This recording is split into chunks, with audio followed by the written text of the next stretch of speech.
Hey, all you cool cats and kittens. Today, we are jumping into our Learning Outcome 6 for Unit 1, which is going to be reviewing our energy production pathways. And then we're going to look at this from a three-step paradigm. So, paradigm actually just means it's a firm set of beliefs or your basic set of beliefs. This is what you base your whole foundation on.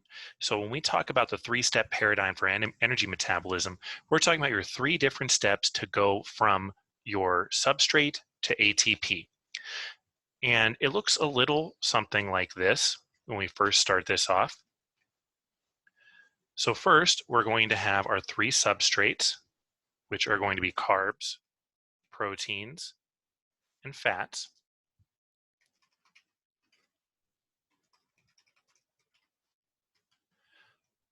The very first step that we have for each of these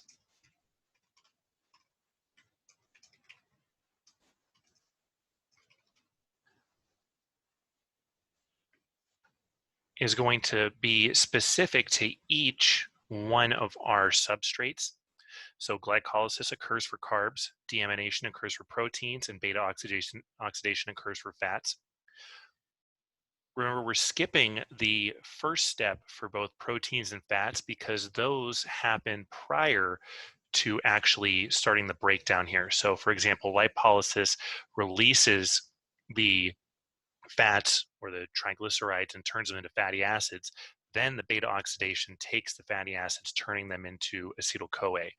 So we're skipping that initial step and going straight into the precursor to where they will enter their second step, which is our aerobic intermediary.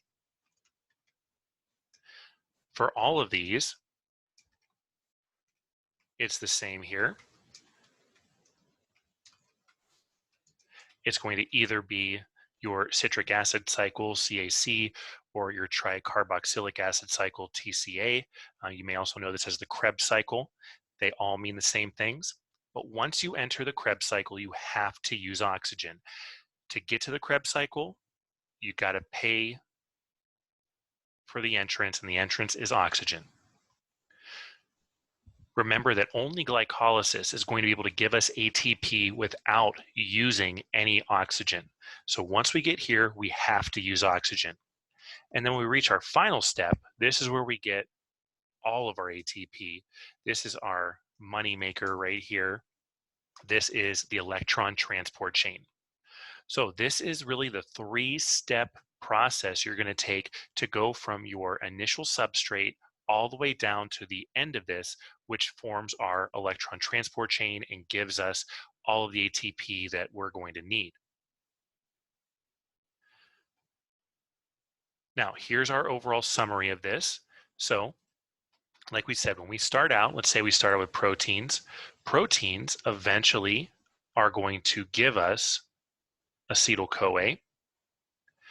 Now, we talked about the urea cycle. The urea cycle only really works with this tangentially.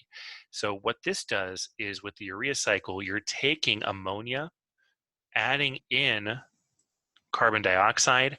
It does go into the citric acid cycle to give it back, give that carbon dioxide back. But after that, it forms that urea or uric acid, and that leaves this whole process. What we're concerned about right here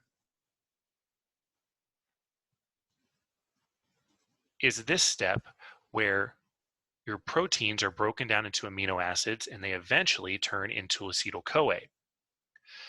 For our carbs, we're taking our glucose and we are turning that into pyruvate or pyruvic acid, which then turns into acetyl-CoA. For our fats or our lipids, what we're doing is we are taking our fatty acids here, we are turning them again into acetyl-CoA. So acetyl-CoA is what we have to make the citric acid cycle, or the CAC, work. That'll enter here, and the citric acid cycle is a continuous process. What you end up getting out of the citric acid cycle are precursors to ATP. So you're not getting any direct ATP production, but you get precursors to it.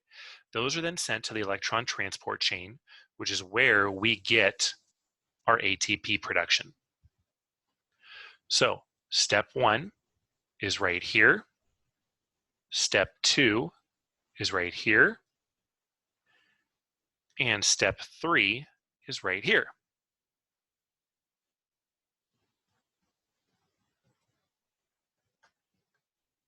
Perfectly not confusing.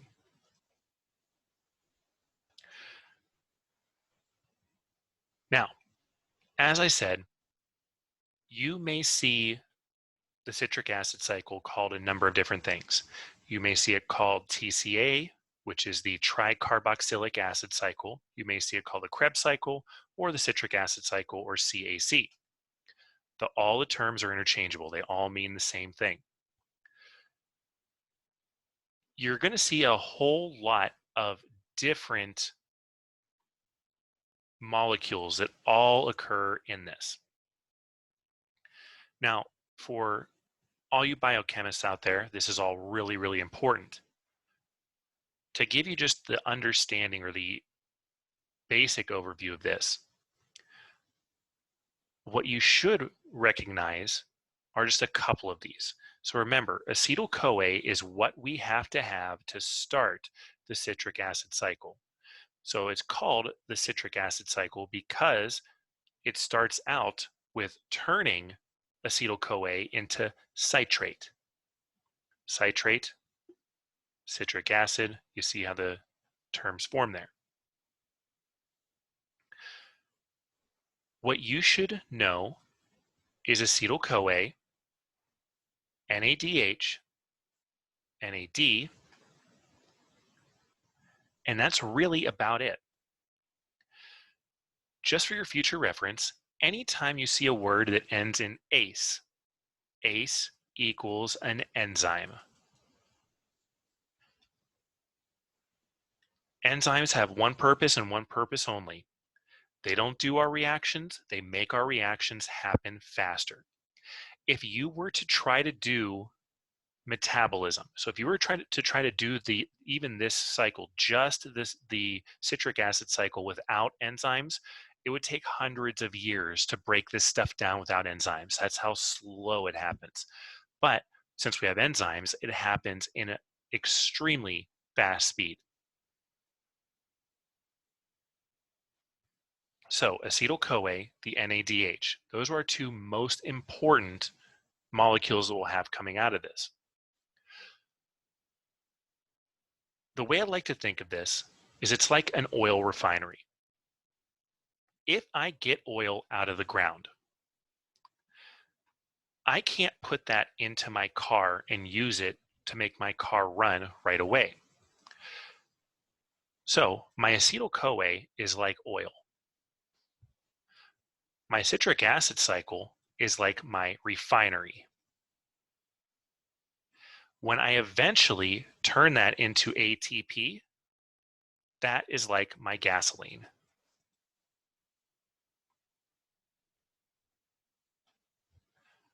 So this is my oil from the ground, my acetyl-CoA. You take that to the citric acid cycle, which is your oil refinery. That gets shipped off to the electron transport chain, which is kind of like your gas station. The electron transport chain gives us ATP, which is our gasoline.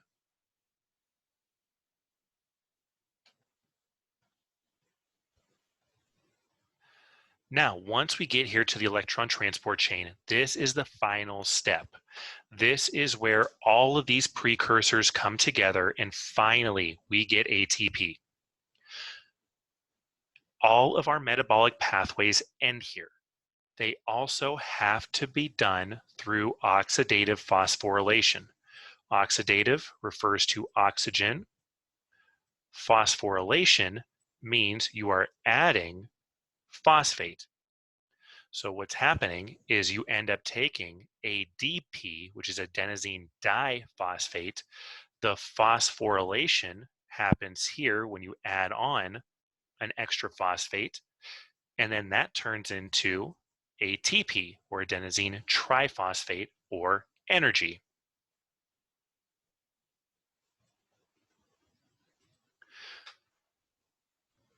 To simplify this, because this is a lot, this right here is all happening in your cells. This little channel here, though, this is the wall that goes from your mitochondria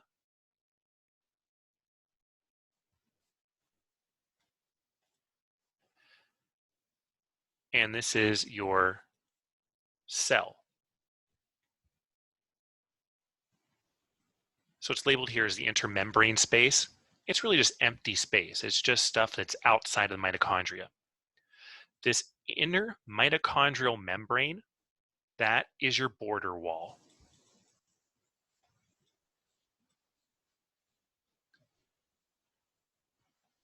So everything that happens above this happens outside of the mitochondria. Everything that happens below this happens inside the mitochondria. What is happening here is you are getting all of these different NADHs.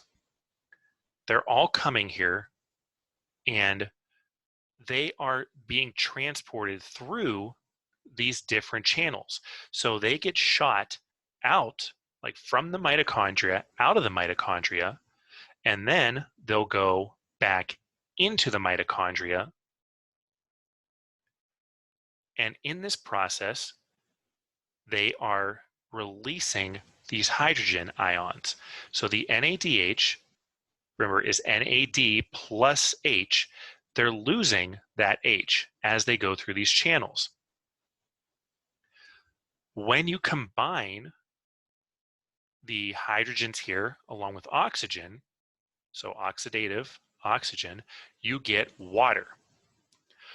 Water will allow us to give us a byproduct here. So it's really good when the byproduct of your energy production is water, because that's chemically inert.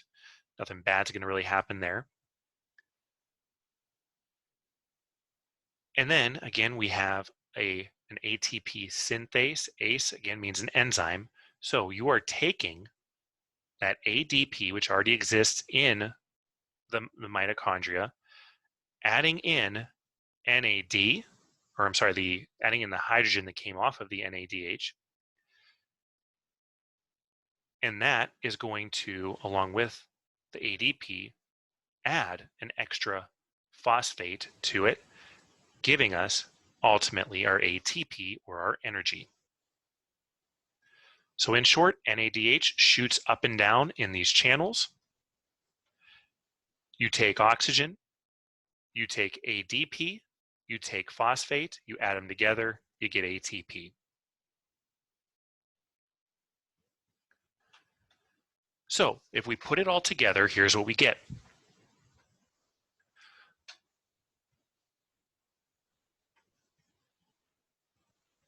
Up here is showing us what happens when we have our beta oxidation and lipolysis. Now, don't let this total number of ATP confuse you, because you're not actually getting ATP out of these steps. You're getting ATP precursors. So FADH, which we haven't talked about yet, similar to NADH, so they're in the same family here. Those are precursors. So FADH is equal to 1.5 ATPs. An NADH is equal to 2.5 ATPs. An acetyl-CoA molecule is equal to 10 ATPs.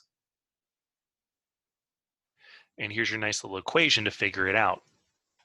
So you would take N, which is the number of carbons on a fat, minus 1 times 14 plus 10 minus 2 equals your total ATP. Since we're not so concerned about having you actually calculate how much ATP you have, you should just know what actually happens in each of these steps. So again, you should remember FADH, NADH, and acetyl-CoA are all going to be ATP precursors. when we take glucose, we have, again, these 3 stages for glucose. Glycolysis, so our initial first step, remember, this doesn't require oxygen. You get a net of 2 ATP. You can use that right away. That is money in your pocket. You also get the NADH, which converts to FADH. FADH is equal to 1.5 ATPs. So eventually you'll get 3 ATPs, but this has to happen when you go to the electron transport chain. It doesn't happen yet. Pyruvate is our other product from glycolysis that converts to acetyl-CoA. Eventually, that's going to give us the equivalent of 5 ATPs. In the Krebs cycle, we get the equivalent of 20 ATPs. But again, it's not till we reach the electron transport chain that we actually get all of these. So from 1 molecule of glucose, you end up getting 30 total ATP. That's great. Now, that happens relatively quickly, but let's look at fats. If I look here, I'm taking palmitic acid. Palmitic acid is a medium chain fatty acid here. When I break down palmitic acid, none of this ATP I get actually does anything for me until I make it to the electron transport chain. So until you get to the electron transport chain, none of this matters. In fact, when you are in the Krebs cycle, you actually have to use ATP. So it actually costs you ATP to go through that. However, when you get to the electron transport chain, you now take this palmitic acid and you turn it into 129 ATPs. That is over 4 times what you would get from glucose. This also helps to explain why when we have 1 gram of carb equals 4 calories and 1 gram of fat equals 9 calories,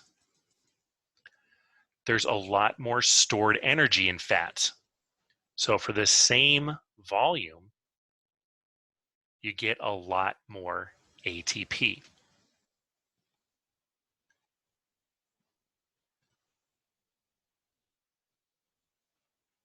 So that is our breakdown here of our 3-step process to give you a review of what happens here with our glycolysis, beta oxidation, and deamination, how we go then from there into the Krebs cycle, and then finally into the electron transport chain to give us all of our ATP. So I hope you guys have learned a little bit here, and until next time, I will see you all later.